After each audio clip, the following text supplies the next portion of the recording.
नमस्कार, मैं doctor Govind laminar आप सभी का फिर एक बार हमारे ओजस हर्बल चैनल में स्वागत करता हूं। जैसे कि हम लोग ने लास्ट वीडियो में देखा कि नी जॉइंट पेन के क्या क्या कारण होते हैं।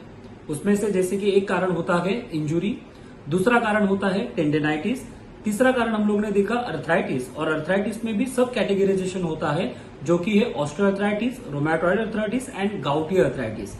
ये चीजों के बारे में हम लोगों ने लास्ट टाइम डिस्कस किया था। आज हम लोग बात करेंगे उसमें से सबसे इंपॉर्टेंट टॉपिक के ऊपर, जिसका नाम है ऑस्टियोआर्थराइटिस, जिसको आयुर्वेदा में संधिगत वात कहा जाता है और हमारे लोकल लैंग्वेज में उसको बहुत सारे लोग संधिवात या सांधेवात मराठी में कहा जाता है बेसिकली।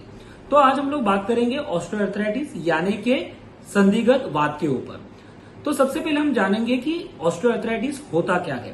पहले तो हमें यह जानना पड़ेगा कि बेसिकली हमारा घुटना यानी नी जॉइंट हमारा किस तरीके से बनता है। तो उसमें तीन सबसे इंपॉर्टेंट बोन्स आते हैं, जो कि सबसे पहले होता है बाहर के साइड में जो कवरिंग करने का काम करता है, उसको हम लोग कहते हैं पटेला। ऊपर के बोन को कहते हैं हम लोग फीमर और उसके नीचे के बोन को हम लोग कहते हैं टिबिया। तो ये फीमर का लास्ट एंड और टिबिया का ऊपर का एंड, ये दोनों को कवर करता है कार्टिलेज, यानी कि हम लोग इसको बोल सकते हैं घुटने की गादी या गद्दी भी बोल सकते हैं बेसिकली। तो ये कार्टिलेज कवर करते हैं और जब ये कार्टिलेज घिस जाते हैं, उसका कारण इंजुरी भी हो सकता है, उसका कारण एज भी फैक्टर हो सकता है।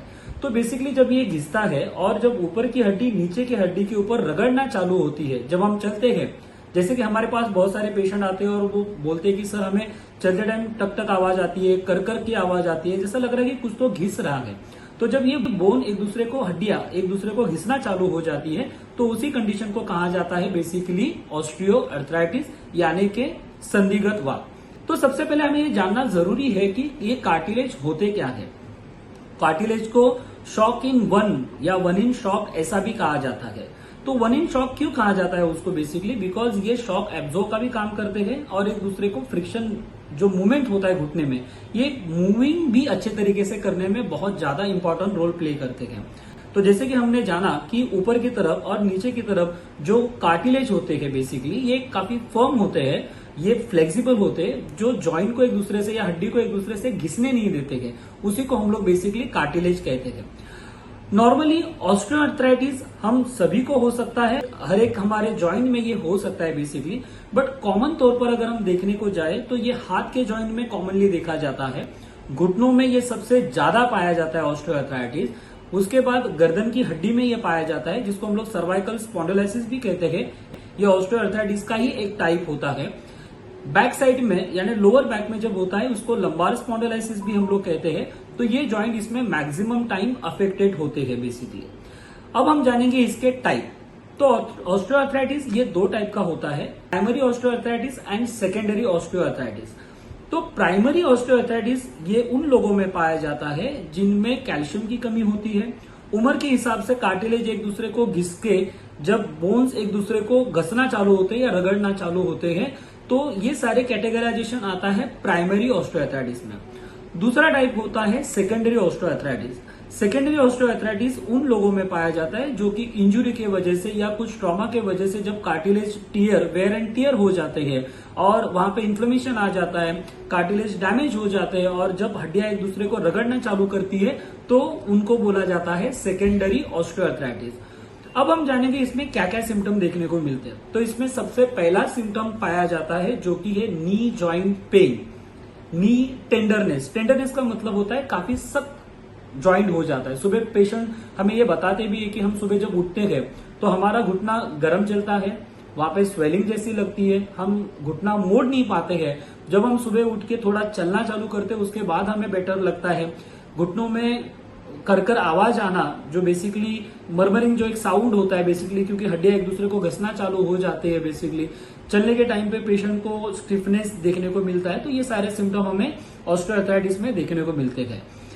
अब ये ऑस्टियोआर्थराइटिस किस तरीके से हम डायग्नोस कर सकते हैं, तो इसका सबसे पहला डायग्नोसिस है जो कि है एक्सरे करना। दूसरा डायग्नोसिस होता है एमआरआई करना है, तीसरा होता है सीटी स्कैन करना। इनके वजह से हम ये डायग्नोस भी कर पाते हैं। दूसरा होता है ब्लड इन्वेस्टिगेशन, जिसके अंदर हम डायग्नोस करते हैं कैल्शियम डेफिशिएंसी कितना है बेसिकली। तो उसके वजह से भी हम जान सकते हैं कि पेशेंट में ऑस्टियोआर्थराइटिस कितने इसमें ज्यादा प्रमाण में है या कम है, ये हम लोग कैल्शियम के डेफिशिएंसी के ऊपर डिसाइड करते हैं। दूसरा ब्लड इन्वेस्टिगेशन है विटामिन डी। तो विटामिन डी अगर कम रहेगा तो ऑब्वियसली कैल्शियम कमी रहेगी, तो वो भी एक हम ब्लड इन्वेस्टिगेशन से जान सकते। दूसरा उसके बाद एक बीएमडी का भी टेस्ट होता है, बेसिकली बोन मैरो डेंसिटी। इसके ऊपर भी हम जान सकते हैं कि घुटना या हमारे बोन्स कितने मजबूत है। तो ये डायग्नोस कर सकते हैं कि ये ऑस्टियोआर्थराइटिस है, रोमैटिक अर्थराइटिस है या अदर कोई नी जॉइंट की कंडीशन है। इसके ऊपर अगर मॉडर्न ट्रीटमेंट अगर हम लोग देखेंगे तो कार्टिलेज अगर बहुत ज्यादा मात्रा में डैमेज हुए हैं, इसमें कैटेगराइजेशन इस तरीके से है: primary osteoarthritis, secondary osteoarthritis, tertiary and advance osteoarthritis. Advance osteoarthritis में नी एक दूसरे को नॉक हो जाते हैं, क्योंकि हड्डियां एक दूसरे पे पूरी तरीके से पैक हो जाती है, नॉक हो जाती है, वो मूवमेंट नहीं उसके अंदर होता है, तो इसको एडवांस ऑस्टियोआर्थराइटिस कहा जाता है। अगर हम लोग एलोपैथी में इसका ट्रीटमेंट अगर हम देखेंगे तो इसमें नी रिप्लेसमेंट सर्जरी करना, पेन किलर, स्टेरॉइड, यही सब लाइन ऑफ ट्रीटमेंट अवेलेबल है। बट नेक्स्ट लेक्चर में हम इसके बारे में डालेंगे कि किस तरीके से आप बिना ऑपरेशन किए अपने घुटनों को नॉर्मल कर सकते हैं या अपने कार्टिलेज को फिर से रिपेयर कर सकते हैं। तो बने रहे हमारे चैनल पे, और नेक्स्ट टाइम हम बात करेंगे ऑस्टियोआर्थराइटिस के आयुर्वेदिक ट्रीटमेंट के बारे में, जिसको कहा जाता है संधिगत वात। धन्यवाद।